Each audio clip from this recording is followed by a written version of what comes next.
Bien, muy buenas tardes. Es para mí un honor ser parte de estas segundas jornadas internacionales de historia de la guerra.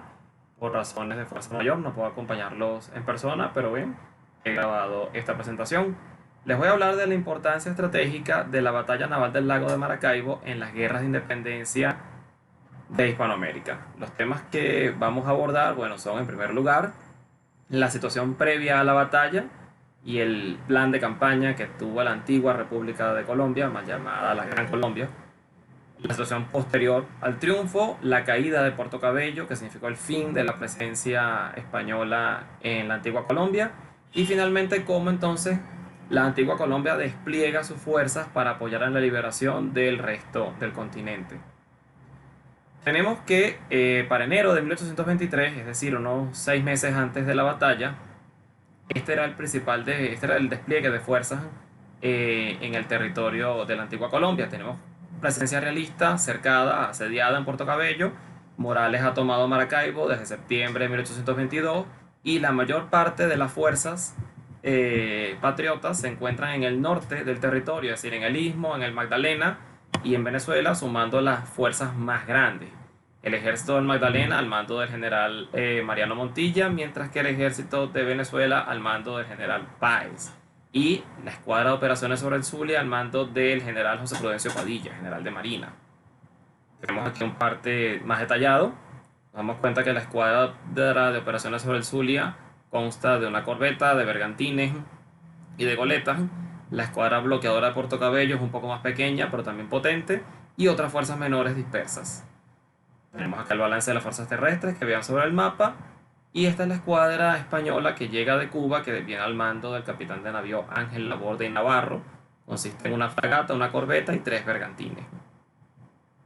Justamente el área que va a destacar en estos primeros meses del año 1823 va a ser este triángulo formado por el Cabo de la Vela, en la península de La Guajira, la isla de Curazao, bajo dominio holandés, que servía de punto de aprovisionamiento para ambos bandos al ser neutral, y por supuesto Puerto Cabello. Al sur de este triángulo, la ciudad de Maracaibo, ocupada por las fuerzas españolas. Tenemos aquí un balance de las fuerzas enfrentadas. Nos damos cuenta pues que del lado colombiano, al mando del almirante Padilla, hay un total de 1199 hombres. Del lado realista hay más de 1600 combatientes, están al mando del capitán de navío Ángel Laborde Navarro. La escuadra española es un poco más grande, pero hay bastantes oportunidades para los patriotas por el desempeño táctico. No vamos a extendernos en los detalles de la batalla, ya bastante conocida y publicada en diversos estudios a lo largo de los últimos años, pero bueno, basta recordar que la batalla, por supuesto, se da el 24 de julio de 1823, comienza poco después de las 15 horas de ese día. Los colombianos, con el viento a favor, forman la línea de batalla que ven acá en amarillo, se enfrentan a los realistas. El combate tiene la misma morfología que las grandes batallas navales de esta época, pero en vez de ser librada con grandes fragatas o navíos de línea, va a ser librada con bergantines y goletas. Vemos aquí algunas de las litografías que produjo el francés Ambroise Louis Garneret, que es el principal documento visual para el estudio de esta batalla. Vemos la línea de combate antes de entrar en acción. Ya aquí ambas fuerzas están en el toque de penoles. Y finalmente acá ya vemos la victoria colombiana clara capturando a los buques españoles. Poco después de la batalla, el 3 de agosto, el general Morales va a rendir la plaza de Maracaibo y va a partir hacia Cuba. Él fue el último capitán general español en Venezuela. Vemos entonces ahora la disposición de fuerzas después de la batalla. Nos damos cuenta que ya los realistas han desaparecido del Zulia, pero queda un último punto pendiente para las fuerzas colombianas, que es la captura de Puerto Cabello, la última gran fortaleza realista en el territorio de la Gran Colombia, específicamente en su fachada norte, y desde la cual lanzaron la ofensiva sobre Maracaibo en septiembre pasado, y desde donde pueden seguir constituyendo una amenaza. Muy al sur vemos al ejército auxiliar de Colombia en Perú, que lo está formando directamente el libertador Simón Bolívar. Se está formando en esta zona y está aparte de todo este conjunto de fuerzas que operan en el centro y norte del país. Puerto Cabello va a ser tomado por el general Páez en una acción conjunta con la escuadra al mando del capitán de navío Renato Beluche. Va a ser rendido el 8 de noviembre de ese mismo año, 1823. Vemos acá una pintura, un fresco de Pedro Castillo, elaborado a partir de las instrucciones precisas del general José Antonio Páez. Les dejo aquí un plano de Puerto Cabello en la época, constituye uno de los asedios y asaltos más complejos de las guerras de independencia en Hispanoamérica.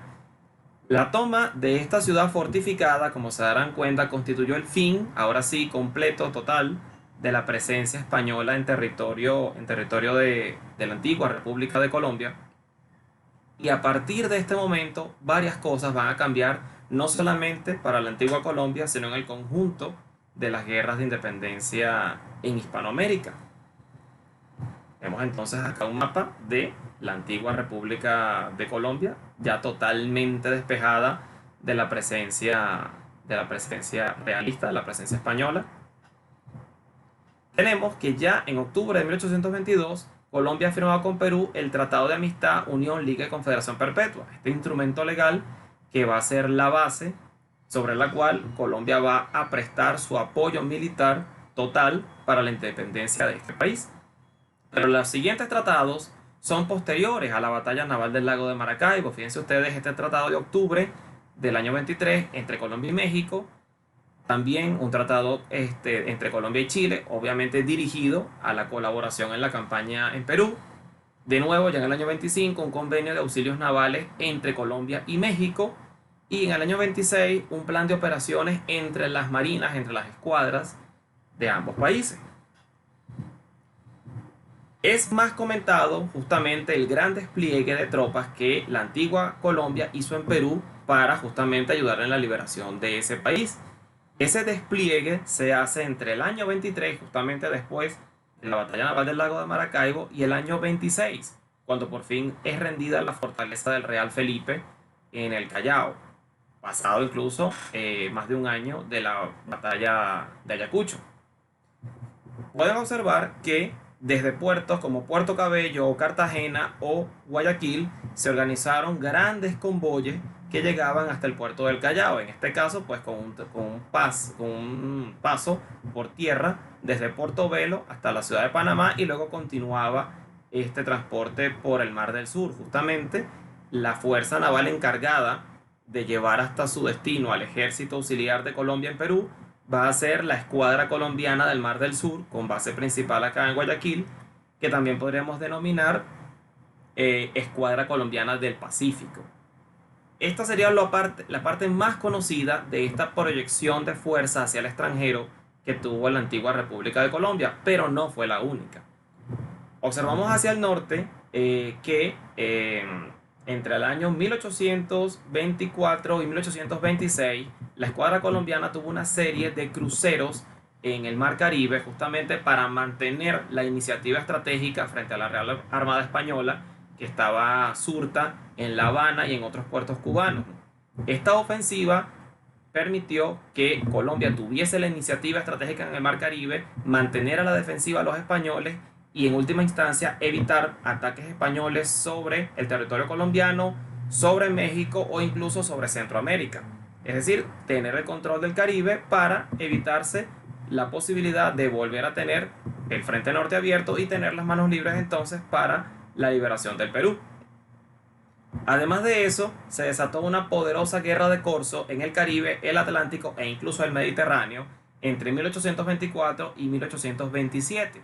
Los corsarios al servicio de la Gran Colombia llegaron a asolar propios puertos de la península ibérica, llegaron a atacar las Islas Canarias, tenían como base de operaciones la colonia inglesa de Gibraltar, e incluso hay datos indirectos de que estos corsarios remataron sus presas en puertos del norte de África, en Argel, en aquel entonces una provincia otomana. Y esta proyección de fuerzas hacia aguas europeas tenía como misión distraer a la Real Armada Española, sacarla de Cuba, dejar las Antillas españolas indefensas y abrir camino para el proyecto más ambicioso de esta época, la liberación de Cuba y Puerto Rico. En 1825 se planteó enviar una expedición naval de apoyo a México para la rendición de la fortaleza de San Juan de Ulúa en Veracruz. Ese proyecto enfrentó retrasos de tipo logístico y al final los mexicanos solos pudieron capturar esta fortaleza. Sin embargo, a partir del año 25 y año 26 existió el proyecto conjunto de una liberación de Cuba y Puerto Rico entre la Armada mexicana y la Armada colombiana.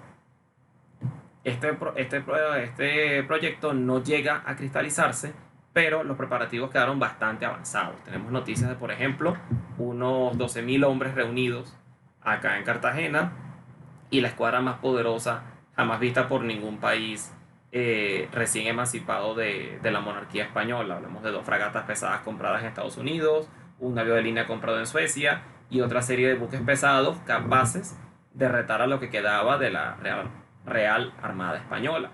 Entonces, dando una lectura general, nos damos cuenta que es después de la batalla naval del lago de Maracaibo que la Gran Colombia pasa a proyectar su poder en todo el continente, asegurando no solo su propia libertad, sino dando un golpe decisivo al dominio realista en Sudamérica, específicamente en Perú, e incluso manteniendo a la defensiva a los realistas en el Caribe, en el Atlántico, coadyuvando a asegurar la independencia mexicana y centroamericana.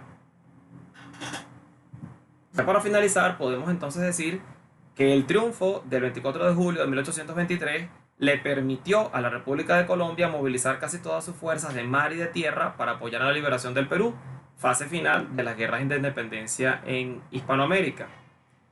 En definitiva, se puede entonces decir que la batalla naval del lago de Maracaibo constituyó un momento decisivo en las guerras de independencia de Hispanoamérica al iniciar la proyección de fuerzas al exterior por parte de la antigua República de Colombia, que a la postre marcaría el fin del poder español en Sudamérica. Bien, muchas gracias. Un saludo cordial entonces desde acá, desde Caracas, Venezuela. Dejo mi correo electrónico para cualquier duda, cualquier contacto, así como mi WhatsApp. Muchas gracias.